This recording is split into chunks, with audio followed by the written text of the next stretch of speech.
अब तुम जैसे अनपढ़ों को काम ही करना नहीं आएगा, चाटुकारिता करनी आएगी। भैया आका को पूजने का काम करोगे तो रोजगार कौन देगा? क्या रोजगार चाहिए आपको? कितना पढ़े लिखे हो आप? कितना पढ़े लिखे हो? 8 पढ़े में कौन सा जॉब मिलता है? कौन सा जॉब मिलता है 8 पढ़े में? क्या टोटल कितनी पॉपुलेशन है युवा की बताओ? 40 लाख 40 करोड़ 40 हाँ 40 करोड़ रोजगार 40 करोड़। तुम्हारे लोग पता क्यों ले बेरोजगार है? क्योंकि तुम 8वीं पास हो, तुम बनना चाहते हो नेता। नेता कैसे? युवा नेता, पार्टी का युवा नेता, जिला प्रभारी। तो कभी जिंदगी में नहीं बन पाओगे। तुम्हें रोजगार पता क्यों नहीं मिलेगा? कि तुम चाहते हो कि 4 झंडे तुम्हारे लेके पीछे चले। कि आज हमारी अर्थव्यवस्था कितनी, पूछ रहे इनसे कितनी अर्थव्यवस्था, कितनी है कितनी है बताओ ना। मुझे तो पता है ना। अरे ये बताइए क्या अर्थव्यवस्था बोलना, अर्थव्यवस्था मैंने बताया वो बता रहा हूँ ना मैं। इकोनॉमी कितनी है? इकोनॉमी कितनी है पूछिए। इनको भारत की इकोनॉमी नहीं पता, इनको रोजगार में अब भाग रहे। देखो देखो एक सेकंड, देखो देखो देखो भाग रहे। देख लो, ये नेता बनना चाहते हैं। ये न जात बदला न धर्म बदला, बदल दिया है गोत। और जिसके दादा गड़े हो जमीन में, ब्राह्मण हो गया पोत। अगर मेरा कोई भी शॉप है तो मैं अपने नाम से विख्यात रहूंगा, यूपी के सादाब के नाम से विख्यात रहूंगा। तो इसमें मुस्लिम को कहाँ दिक्कत आ रही है? 2029 में जब प्रधानमंत्री लाल किले की प्राचीर से योगी आदित्यनाथ जी शपथ लेंगे, भारत उसी दिन हिंदू राष्ट्र घोषित होगा। मोदी जी ने जब 2014 में बोला कि 2 करोड़ रोजगार देंगे, 15-15 लाख देंगे, वो झूठा था क्या? पूछिए ना, वो झूठा था। कौन सा रोजगार मिला उनको? कौन सा इनको 15 लाख मिले? मजदूर हर किसानों को रोज कहाँ मिले? पूछो इनको। जो भाषण देते थे मेरठ के उनमें कि गन्ना जब 450 का मूल्य रेट था, वो 550 मूल्य रेट देंगे। कौन सा दिया है? पूछिए ना। क्या पूछे 2 करोड़ रोजगार? 2 करोड़ रोजगार और 15-15 लाख रुपए जो चुनाव से पहले इन्होंने पूछा था। सुनोगे पक्का सुनोगे। 2 करोड़ रोजगार और 15 लाख नहीं दिए मोदी जी ने। भैया रोजगार की बात करें, 5 लाख आयुष्मान बीमा योजना, 4 लाख का पक्का। अरे दर्द हो गया, पेट में दर्द हो गया। 5 लाख का आयुष्मान योजना, 4 लाख का पक्का मकान, शौचालय मान लो 50,000 का, गैस मान लो, बिजली मान लो, अरे पानी मान लो। इसके बाद ये कहते हैं रोजगार। अब तुम जैसे अनपढ़ों को काम ही करना नहीं आएगा, चाटुकारिता करनी आएगी। भैया आका को पूजने का काम करोगे तो रोजगार कौन देगा? अभी मान लो इसको ABCD का मतलब नहीं पता, ग्रेजुएशन की स्पेलिंग सुना दो जरा। एक मिनट भैया, इसको रोजगार चाहिए, ग्रेजुएशन की स्पेलिंग पूछना जरा। नहीं एक चीज बता। अरे भाई साहब, मैट्रिकुलेशन पढ़े लिखे कोई मिलेगा क्या? इंटरमीडिएट को देंगे बोलो भैया, मोए यही है, इसको रोजगार चाहिए। भैया रोजगार चाहिए आपको? कितना पढ़े लिखे हो आप? कितना पढ़े लिखे हो? 8 पढ़े में कौन सा जॉब मिलता है? कौन सा जॉब मिलता है 8 पढ़े में? क्या सरकारी वैकेंसी में 8वीं क्लास की कौन सब्जेक्ट में लिखा है कि 8वीं क्लास में जो सरकारी वैकेंसी मिलेगा? आप बताओ मुझे। सफाई कर्मचारी 8 को नहीं मिलते? कौन से मिलता है? क्यों नहीं मिलते?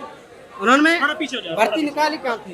इसमें मेरे भाई सुनो, हाँ सरकारी नौकरी करने के लिए आपका स्किल लेवल हाई होना चाहिए, आपकी ट्रेनिंग अच्छे होने चाहिए, नॉलेज अच्छे होने चाहिए, एग्जाम अच्छे होने चाहिए, तब जाके आप क्वालिफाई करोगे गवर्नमेंट सर्वेंट के लिए। इस तरह का कैमरे पे आगे नहीं बोल सकते कि हमें सरकारी नौकरी मिला है। क्यों लागू क्यों करते हैं? सही बोला ना। 8वीं, अरे 8वीं क्लास हो, 8वीं वाले बताइए। अरे सुनना, जो किसान का बेटा एक पढ़ने लिखने के लिए, सुन लीजिए ये भाई साहब बात कर रहे हैं, इनको सरकार, अरे सुन ले भाई पहले पूरी सुनो।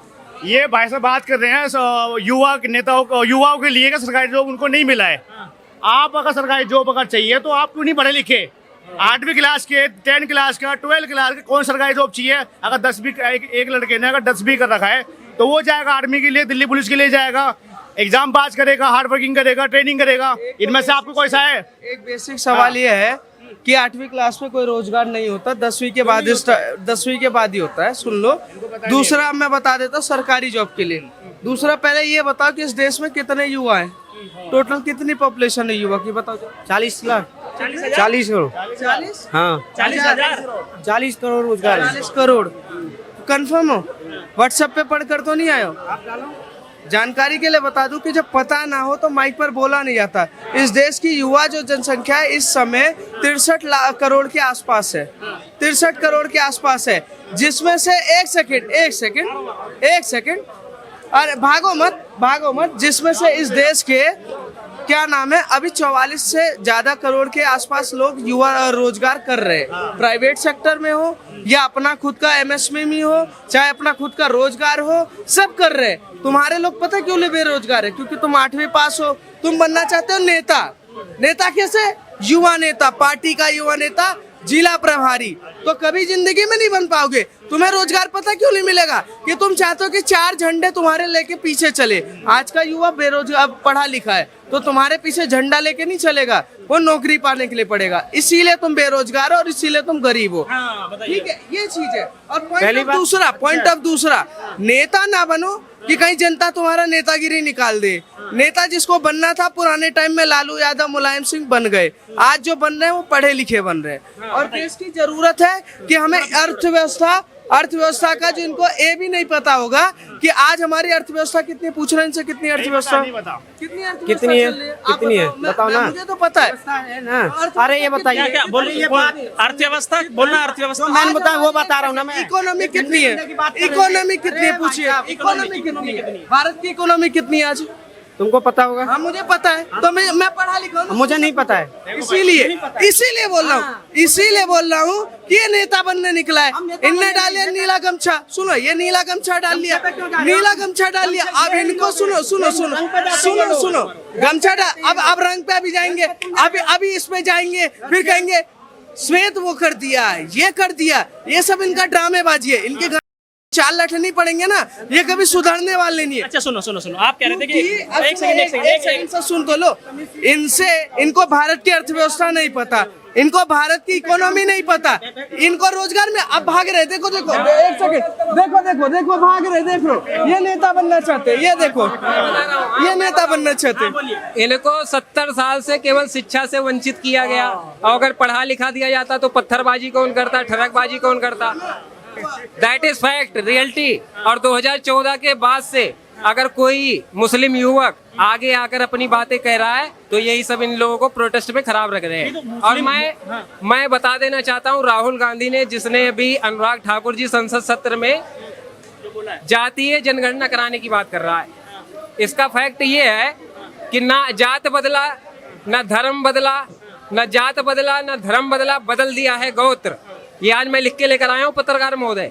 न जात बदला, न धर्म बदला, बदल दिया है गोत्र, और जिसके दादा गड़े हो जमीन में ब्राह्मण हो गया पोत। अच्छा, आपका नाम क्या है ये बताओ पहले। यूपी का शादाब जी, यूपी से ही आए हो। चलो, यूपी में भी एक फरमान जारी किया था योगी आदित्यनाथ सरकार ने कि हर दुकान के सामने जो भी दुकान का प्रोप्राइटर होगा उसका नाम लिखा होना चाहिए। उसको लेकर भी हंगामा हो गया, उसको लेकर भी विपक्ष राजनीति कर रहा है लगातार। सुप्रीम कोर्ट ने स्टे लगा दिया। तो इस फैसले को कैसे देख रहे हैं? क्योंकि कह रहे हैं ये मुस्लिम विरोधी फैसला है, भारतीय जनता पार्टी हिंदू मुस्लिम करती है और मुसलमानों से चिढ़ती है, क्योंकि यूपी में जो रिजल्ट आए हैं ना वो उनके खिलाफ आ गए। देखिए, मैं आज यहाँ दिल्ली के कनॉट पैलेस में खड़ा हूँ और मैं अकेला मुस्लिम समुदाय से हूँ।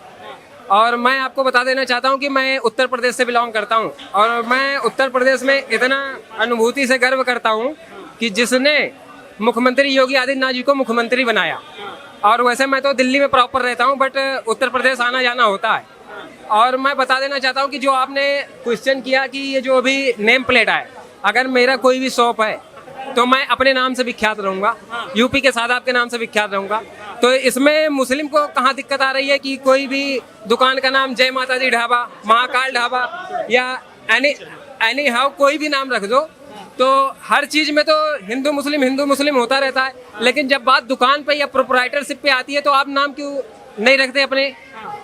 तो इसमें कहीं ना कहीं इन्वॉल्वेशन है, और उस पे तो हर दुकान फैसले से खुश नजर आते हैं। खुश रहूंगा भाई, ऑब्वियसली खुश रहूंगा। मैं अगर यूपी का सादाम हूँ तो मुझे नाम छिपाने में क्या दिक्कत है? मैं भी भारत देश का नागरिक हूँ, मैं भारत देश का नागरिक हूँ। Indian constitution of India. विपक्ष का सपोर्ट मिल रहा है, कह रहे हैं एक वर्ग का आर्थिक बहिष्कार हो जाएगा, उनसे कोई सामान नहीं खरीदेगा। वो चिढ़ गए हैं क्योंकि यूपी में समाजवादी पार्टी को 37 सीटें मिल गई। विपक्ष का काम है बरगलाना, ठीक है।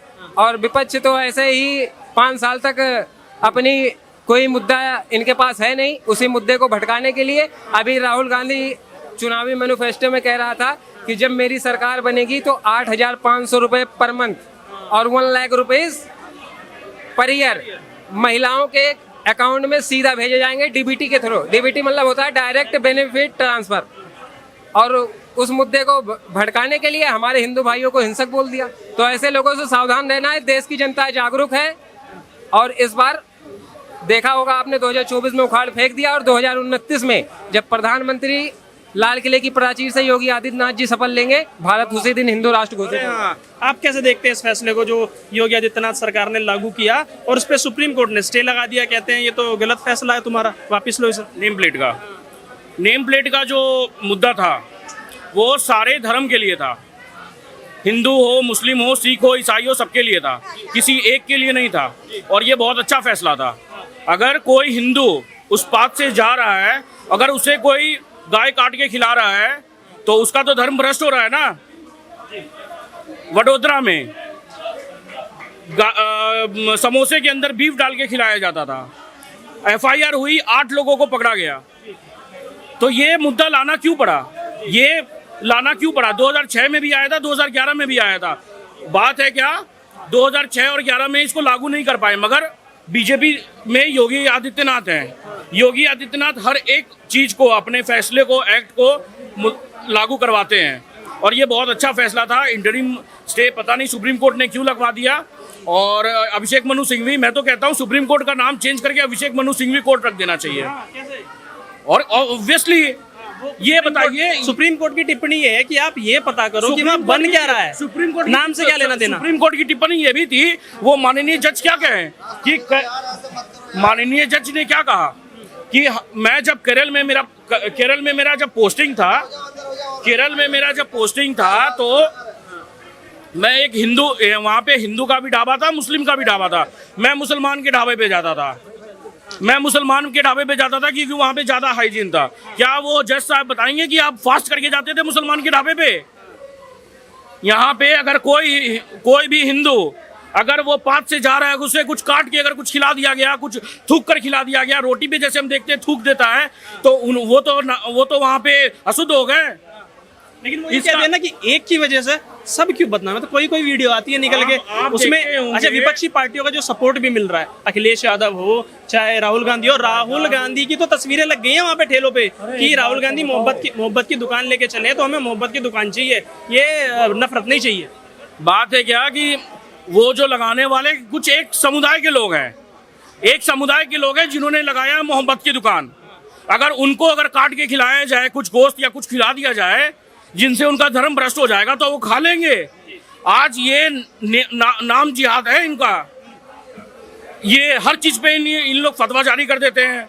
इस पे क्यों नहीं फतवा जारी किए कि नहीं ये दूसरे का शिव शंकर ढाबा और ये सब जो ढाबा है, माँ वैष्णो ढाबा, मैं तो कहना चाहता हूँ सिंपल सा बात है, आप जो शिव शंकर ढाबा, माँ वैष्णो ढाबा, भाई इस धर्म में आ जाओ ना, तुम इसी धर्म में आ जाओ और फिर उसके बाद लगाओ तुम, कोई मना नहीं करेगा तुम्हें, सिंपल सी बात है।